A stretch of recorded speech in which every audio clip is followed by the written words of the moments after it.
नमस्कार, DD news के इस विशेष बुलेटिन में आपका स्वागत है। मैं हूं आपके साथ रेशमा और मेरे साथ हैं मेरी सहभागी मनीषा। और आइए अब नजर डालते हैं हेडलाइंस पर। प्रधानमंत्री नरेंद्र मोदी ने रोजगार मेले के तहत 71,000 नौजवानों को सौंपा नियुक्ति पत्र। कहा, बीते 9 वर्षों में सरकार ने सरकारी भर्ती प्रक्रिया को ज्यादा तेज करने, ज्यादा पारदर्शी और निष्पक्ष बनाने को भी दी प्राथमिकता।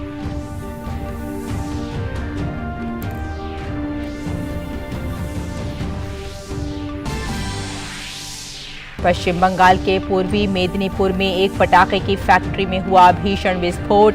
धमाके में 7 लोगों की मौत की खबर। सत्ताधारी तृणमूल कांग्रेस के एक नेता के घर में चलाई जा रही थी अवैध पटाखा फैक्ट्री। भाजपा ने की एनआईए जांच की मांग।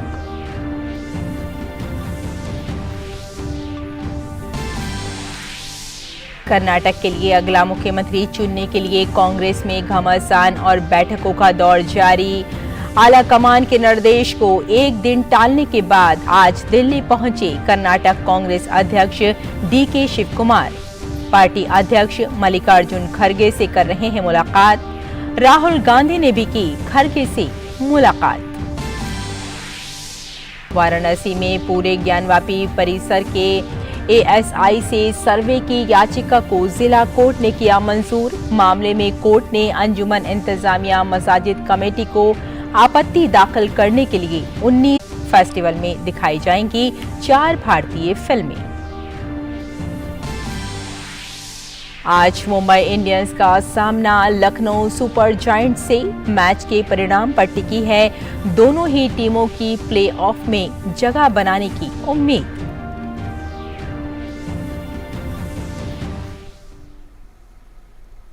और अब समाचार विस्तार से। केंद्र की मोदी सरकार युवाओं को रोजगार देने के लिए रोजगार मेले के जरिए विशेष अभियान चला रही है। इसका आज 16वां संस्करण की संख्या 71,000 थी। आज ये रोजगार मेला 22 राज्यों में 45 केंद्रों पर लगा है। सरकार का ये अभियान इस बात का प्रमाण देता है कि मोदी सरकार पूरे देश में सरकारी विभागों में खाली हुए पदों पर मिशन मोड में भर्ती कर रही है। और आज का दिन इसलिए भी खास है क्योंकि 2014 में 16 मई को ही भाजपा के नेतृत्व वाले एनडीए सरकार ने केंद्र में प्रचंड बहुमत से सत्ता हासिल की थी। प्रधानमंत्री ने पिछले साल 22 अक्टूबर को 10 लाख सरकारी नौकरियां प्रदान करने के अभियान की शुरुआत करते हुए रोजगार मेले का पहले चरण की शुरुआत की थी। इस मौके पर प्रधानमंत्री ने नवनियुक्त कर्मचारियों को संबोधित भी किया। अपनी सरकार में नेचर ऑफ जॉब के बदलाव पर भी पीएम ने कई अहम बातें कहीं। उन्होंने बताया कि किस तरह बदलती हुई परिस्थितियों में युवाओं के लिए नए सेक्टर्स उभर कर आए हैं। बीते 9 वर्षों में भारत सरकार ने सरकारी भर्ती प्रक्रिया को ज्यादा तेज करने, ज्यादा पारदर्शी और निष्पक्ष बनाने को भी प्राथमिकता दी है। पहले स्टाफ सिलेक्शन बोर्ड भर्ती प्रक्रिया को पूरा करने में करीब 15 से 18 महीने का वक्त लेता था, यानी करीब 1.5 साल। आज ये प्रक्रिया 6 से 8 महीने में पूरी हो जाती है।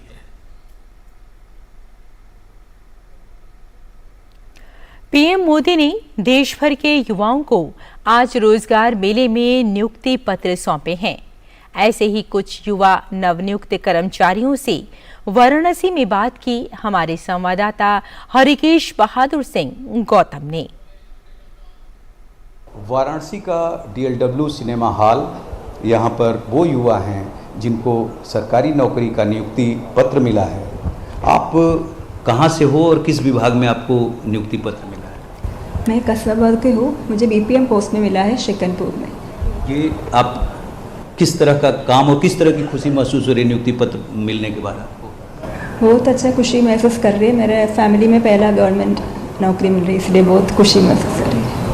ये किस तरह का काम होगा आपका जो मिला है काम? ऑफिस वर्क करना है, ऑफिस वर्क के पोस्टल डिपार्टमेंट में। तो ये सरकारी नौकरी आपको मिली है तो आपके घर में आपके माँ बाप या बाकी परिवार के लोग कैसा अनुभव कर रहे हैं? बहुत खुश है, सब लोग बहुत खुश है। सर आप कहाँ से हो, क्या नाम है आपका? मेरा नाम अनुराग राय। मैं आप भविष्य देखते हैं इस तरह की जो नौकरी? भविष्य अच्छा है सर, इसमें हमें इससे अगर आगे भी पढ़ाई करना तो उसका भी मौका मिलेगा, और एग्जामिनेशन भी होता है इंटरनल, वो भी आप क्लियर करके आप मतलब। प्रधानमंत्री नरेंद्र मोदी ने अरुणाचल प्रदेश के जनजातीय समुदाय के प्रतिनिधियों से मुलाकात की।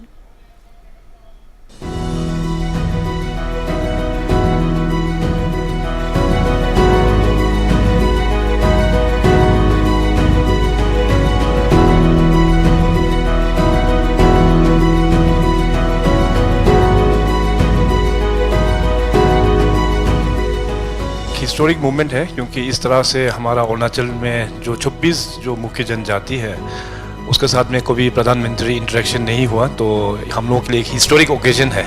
उसके लिए सर आपको बहुत बहुत धन्यवाद।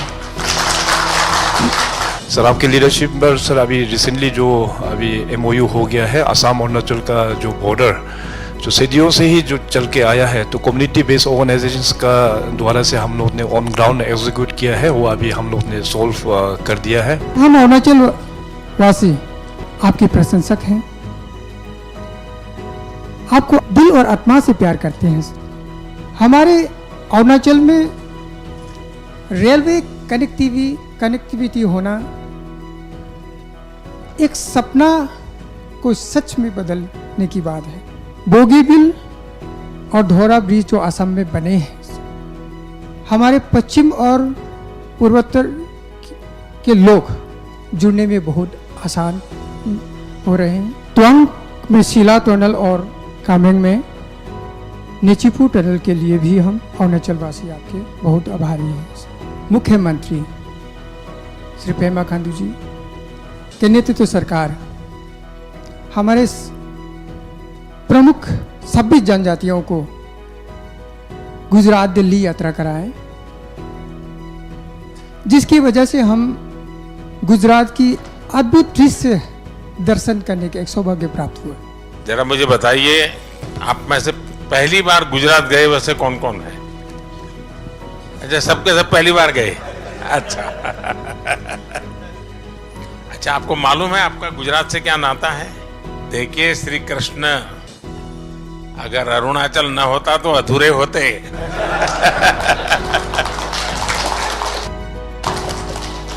रुक्मणी की श्री कृष्ण से शादी हुई,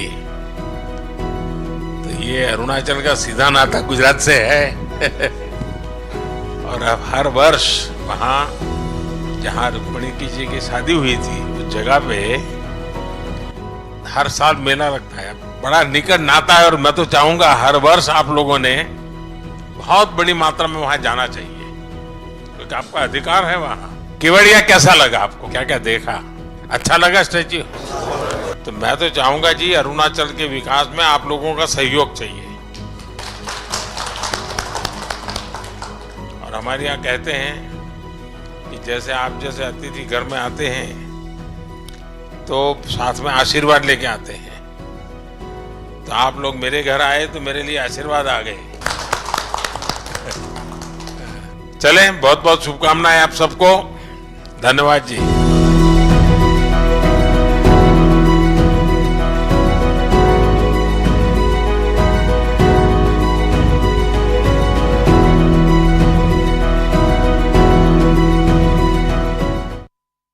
प्रधानमंत्री को मिल के ऐसे लगा कि हम लोग एक अपना घर में आ गया। उनका एक ऐसे साधारण माहौल में हम लोग को इंटरेक्ट किया। उन्होंने जो हम लोग को बातें की, हम लोग ऐसे महसूस नहीं किया कि हम लोग घर से बहुत दूर है। हम आज गुजरात जाके आए हैं उनका, जहाँ में वो मुख्यमंत्री जी मंत्री थे, और उसमें जितना हम लोग का डेवलपमेंट देखा, जो मॉडल देखा, बहुत अच्छा लगा। ये ज़िंदगी भर हम लोग का याद रहेगा। उनका जैसा आदमी जो कार्यरत है हमेशा देश के लिए, तो वो भी हम लोग को एक प्रेरणा मिला। पीएम सर से मिलके बहुत अच्छा लगा और उन्होंने जिस तरह से अरुणाचल प्रदेश के बारे में पोटेंशियल के बारे में बात किया है, उनके बारे हमको बहुत अच्छा लगा। यहाँ पे हमारे जितने मौजूद यहाँ पे आया CBO से from different tribes of Arunachal Pradesh, हम चाहेंगे कि पीएम सर के साथ हम डेवलपमेंट में साथ दें। It had been a very, very wonderful experience meeting the Prime Minister of India, that too in his own office. It was a lifetime opportunity. By meeting him, he was so simple, down to earth, and he made us, feel as if we are really blessed because of him. Arunachal में उनके मार्गदर्शन की वजह से हमारे अरुणाचल काफ़ी तीव्र गति से प्रगति हो रही है और आज उनसे मिलकर ऐसे साधारण इंसान से मिल रहे हैं, वो हमें महसूस हो रहे हैं। और उनसे बहुत प्रेरणा मिली है। हमारे eastern most state Arunachal Pradesh को गुजरात, जो वेस्टर्न मोस्ट स्टेट इंडिया के, वहाँ हम लोग का मिलन हुआ है। गुजरात में जाकर बहुत ही गुजरात मॉडल सीखने को मिला है और सबसे बड़ी चीज़ हमको जो स्टैच्यू ऑफ यूनिटी देखने को मिला है, वो मैं अपने आप को सौभाग्यशाली मानूंगा। हम लोग जो गुजरात भी जाके आए हैं, वहाँ का लोग का रहन सहन, वहाँ का लोग जितना डेवलपमेंट हुआ उनको, वो सब देख के हम लोग भी कुछ सीखा है और हम चाहते हैं कि जितना वहाँ में हमको जो नॉलेज मिला है, हम अपना प्रदेश में जाके उसको चर्चा करेगा। पहले बार हम लोग ने जो PM साहब के साथ जो इंटरेक्शन हुआ है और गुजरात का जो दोहरा हमारा ये एक्सपोजर टूर था, वो बहुत ही बढ़िया हमारा जो बातें बताया कि हमारा अरुणाचल और गुजरात के जो जुड़ा हुआ है, पहले से सदियों से जो जुड़ा हुआ है, और गुजरात के जो डेवलपमेंट जो उन्होंने किया है, तो उसी को हम लोग ने मतलब जो देखा है, हम लोग ने बहुत अच्छा लगा। आज का interaction programme eastern most and western most का मिलन था। हम लोग गुजरात का दौरे करके आया है, सरदार सरोवर प्रोजेक्ट को देखा। सरदार सरोवर प्रोजेक्ट का वजह से उनका जनजाति का कैसा फ़ायदा हो रहा है, वही डेवलपमेंट गुजरात मॉडल डेवलपमेंट हमारा कैसे ला सकता है, उसी को हम लोग लेके, ये मैसेज को लेके हम लोग अरुणाचल प्रदेश वापस जाएंगे। पीएम मोदी ने जिन युवाओं को आज नियुक्ति पत्र सौंपे हैं, उनमें देहरादून के कुछ नवनियुक्त कर्मचारी भी हैं। आइए देखते हैं उनका क्या कहना है। मुझे MTS 2020 से कैंटीन स्टोर डिपार्टमेंट, जो कि मिनिस्ट्री ऑफ डिफेंस के अंतर्गत आता है, उसमें मुझे पोस्टिंग मिली है और काफ़ी वर्षों की ये जो लगन और प्रयास के बाद जो है मैं इस मुकाम तक पहुंचा हूं कि आज जो माननीय प्रधानमंत्री नरेंद्र मोदी जी के द्वारा ये जो रोज़गार मेला जो कार्यक्रम उसका जो शुरुआत की गई थी, उसके तहत मुझे यहाँ पे देहरादून में आने का मौका मिला है और ये जो आज का दिन है, ये मेरी ज़िंदगी का सबसे महत्वपूर्ण पलों में से एक है। देहरादून की रहने वाली हूँ और मेरा सिलेक्शन जो है BPM पोस्ट के लिए टिपरी टिहरी में हुआ है, टिहरी BO में हुआ है। कैसा लग रहा है? मुझे बहुत खुशी मिल रही है क्योंकि ये मेरा फर्स्ट अपॉइंटमेंट लेटर है, जो कि मतलब इतने सम्मान के साथ दिया गया, तो मुझे बहुत ही खुशी हो रही है इस चीज़। मेरा जो सिलेक्शन हुआ है वो गोई BO के लिए हुआ है, BPM पद पे, और मुझे बहुत खुशी हुई है कि मैं आज यहाँ पे आई हूँ अपना ज्वाइनिंग लेटर लेने। और पश्चिम बंगाल के पूर्वी मेदिनीपुर में एक भीषण विस्फोट में अब तक 7 लोगों की मौत की खबर है। जानकारी के मुताबिक पूर्वी मेदिनीपुर के एगरा स्थित एक पटाखे की फैक्ट्री में ये विस्फोट हुआ है। बताया जा रहा है कि ये अवैध फैक्ट्री सत्ताधारी तृणमूल कांग्रेस के एक नेता के घर पर चलाई जा रही थी। धमाके की तीव्रता इतनी तेज थी कि कई मीटर दूर तक लाशें मिली हैं। वहीं भाजपा ने पूरे मामले में सत्ताधारी पार्टी की भूमिका पर सवाल उठाए हैं। पार्टी नेता राहुल सिन्हा ने विस्फोट की निष्पक्ष जांच NIA से करवाने की मांग की है। ये जो कारखाना, इसका मालिक है तृणमूल कांग्रेस का नेता। 2022 में इनको गिरफ्तार भी किए थे। ये अवैध पटाखा कारखाना का कारण, ये छूटा कैसे? अरे छूट गया तो फिर पटाखा कारखाना बनाया कैसे? केंद्रीय संचार, रेलवे, इलेक्ट्रॉनिक्स और सूचना प्रौद्योगिकी मंत्री अश्वनी वैष्णव ने राजधानी दिल्ली में संचार साथी पोर्टल का शुभारंभ किया। इस मौके पर केंद्रीय मंत्री अश्वनी वैष्णव ने कहा कि पिछले 9 वर्षों में टेलीकॉम सेक्टर में कई सुधार किए हैं। उन्होंने कहा कि आज उपभोक्ता सुरक्षा के मद्देनजर संचार साथी पोर्टल से 3 अहम सुधार किए गए हैं। पिछले 9 वर्षों में टेलीकॉम में बहुत बड़े बड़े सुधार किए गए। एक सीरीज ऑफ रिफॉर्म्स हुए।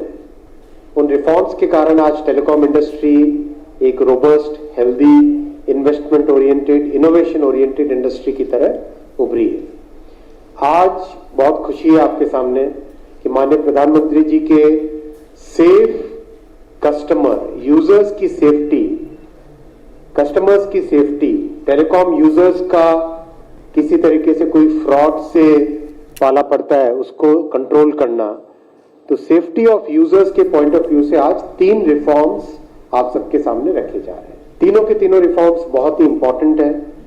और यूजर सेफ्टी आपके सामने जब हमने टेलीकॉम बिल पेश किया था उसका फर्स्ट ड्राफ्ट, तब भी आपको हमने कहा था कि प्रधानमंत्री जी का स्पष्ट विजन है, यूजर सेफ्टी पे बहुत ज्यादा ध्यान देना है। इस दौरान केंद्रीय मंत्री ने कहा कि संचार साथी पोर्टल के जरिए केंद्र ने एक कानूनी नियामक प्रणाली विकसित की है जिसके जरिए चोरी हुए या गुम हुए मोबाइल फोन्स को ट्रैक और निष्क्रिय किया जा सकेगा। In these 3 reforms, we have created a proper legal regulatory procedure by which the mobile phones which are either lost or stolen can actually be disabled. केंद्रीय मंत्री ने कहा कि संचार साथी पोर्टल के जरिए सेकंड हैंड मोबाइल फोन्स को खरीदना और ज्यादा आसान हो गया है। इंडिया में बहुत बड़ा अपना यूज्ड मोबाइल फोन का भी एक अच्छा खासा मार्केट है। लोग यूज्ड मोबाइल फोन्स भी खरीदना चाहते हैं। तो अगर उस केस में कोई चाहे कि उसका IMEI नंबर करेक्ट है या नहीं है, तो उसको करेक्टनेस को भी इस पोर्टल के थ्रू आप जांच कर सकते हो। जो अपना सेकंड रिफॉर्म है KYM का जो रिफॉर्म है नो योर मोबाइल, उस नो योर मोबाइल के थ्रू आप वो भी जांच कर सकते हो। कर्नाटक में मुख्यमंत्री का नाम फाइनल करने में कांग्रेस के लिए मुश्किलें सामने आ रही हैं। विधानसभा चुनाव के नतीजे आए लगभग 3 दिन हो चुके हैं, लेकिन कांग्रेस आलाकमान अभी भी सीएम के नाम का ऐलान नहीं कर सका है।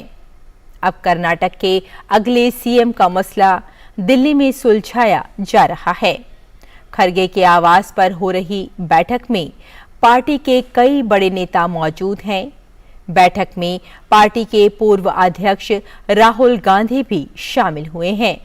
इसके अलावा कर्नाटक में कांग्रेस के नवनिर्वाचित विधायक भी खरगे के घर पहुंच चुके हैं। आज ही कर्नाटक से दिल्ली आए DK शिव कुमार भी पार्टी अध्यक्ष के निवास पर पहुंच गए हैं, जबकि सिद्धारमैया सोमवार को राष्ट्रीय राजधानी आए थे। कांग्रेस नेतृत्व ने सोमवार को चर्चा के लिए शिव कुमार और पूर्व मुख्यमंत्री सिद्धारमैया को दिल्ली बुलाया था। सिद्धारमैया सोमवार दोपहर दिल्ली पहुंचे थे, लेकिन शिव कुमार ने स्वास्थ्य कारणों के हवाला देते हुए यात्रा रद्द कर दी थी। हालांकि उनकी जगह उनके भाई DK सुरेश ने खरगे से मुलाकात की थी। कर्नाटक से दिल्ली रवाना होते वक्त DK शिव कुमार ने अहम इशारा किया। उन्होंने कहा, पार्टी मां समान होती है, पार्टी हाईकमान से मिलूंगा, हमें जो चाहिए होता है वो मां देती है। उन्होंने आगे कहा, हमारी संख्या 135 है, मैं यहाँ किसी को विभाजित नहीं करना चाहता। अगर पार्टी चाहती है तो वे मुझे जिम्मेदारी देंगे। मैं बैंक स्टेप नहीं करूंगा और मैं ब्लैकमेल नहीं करूंगा। I will not back any MLAs, whether they are favor or whether they are not favor. Ours is a united house. Our numbers are 135 plus other independent associates. I don't want to divide anyone here. Whether they like me, whether they doesn't like me, I am a party president. I am a responsible man. I have to look everyone in a same eyes. Though I have two eyes, I should look everyone in a equally. Congress नेता राहुल गांधी के खिलाफ मानहानि के एक मामले में Jharkhand high court ने फैसला सुरक्षित रख लिया है। राहुल गांधी पर गृह मंत्री अमित शाह के खिलाफ आपत्तिजनक टिप्पणी करने का आरोप है। मामला साल 2018 का है। उस दौरान चाईबासा में कांग्रेस अधिवेशन के दौरान राहुल गांधी ने भाजपा के तत्कालीन राष्ट्रीय अध्यक्ष अमित शाह पर निशाना साधा था। भाजपा नेता नवीन झा ने राहुल गांधी की भाषा को आपत्तिजनक बताते हुए निचली अदालत में याचिका दायर की थी और बाद में मामला हाई कोर्ट पहुंचा। झारखंड हाई कोर्ट के न्यायाधीश अंबुजनाथ झा ने दोनों पक्षों को कल तक दलीलों का सारांश दाखिल करने का निर्देश दिया है। उत्तर प्रदेश के वाराणसी में ज्ञानवापी परिसर के एएसआई सर्वे की याचिका को जिला कोर्ट ने मंजूर कर लिया। कोर्ट की ओर से याचिका हिंदू पक्षकार की ओर से दी गई याचिका को स्वीकार करते हुए वाराणसी जिला कोर्ट ने 22 मई को अगली सुनवाई का आदेश दिया है।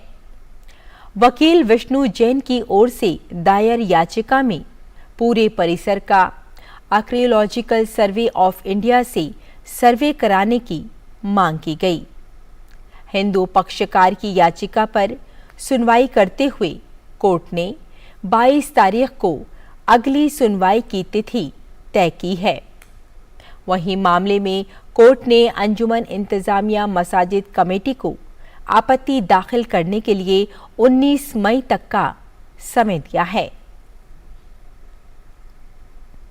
रक्षा क्षेत्र में आत्मनिर्भरता हासिल करने की दिशा में बड़ी कामयाबी मिली है। 814 करोड़ रुपए के आयात प्रतिस्थापन के तहत 164 आइटम्स को सकारात्मक स्वदेशीकरण सूची PIL में रखा गया था। रक्षा मंत्रालय द्वारा अधिसूचित इन वस्तुओं अथवा उपकरणों को दिसंबर 2022 तक स्वदेशी तौर पर तैयार करने की समय सीमा निर्धारित की गई थी, लेकिन इन वस्तुओं को समय से पहले ही स्वदेशी उपक्रमों ने तैयार कर लिया है। रक्षा मंत्रालय ने जानकारी दी है कि इन वस्तुओं का स्वदेशीकरण रक्षा क्षेत्र के सार्वजनिक उपक्रमों के माध्यम से हासिल किया है। इस उपलब्धि को हासिल करने में सार्वजनिक उपक्रमों के उद्योग भागीदार और सूक्ष्म छोटे और माध्यम उपक्रम शामिल हैं। इन स्वदेशी वस्तुओं की क्रमवार सूची सृजन पोर्टल पर उपलब्ध है।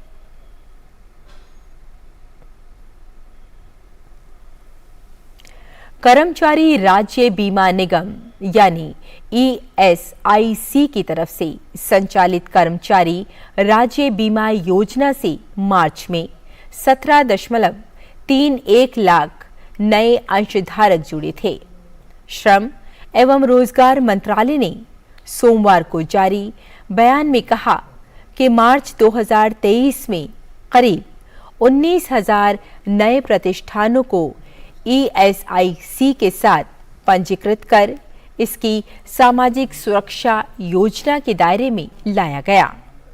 इससे अधिक कर्मचारियों के लिए सुरक्षा दायरा बढ़ाने में मदद मिलेगी।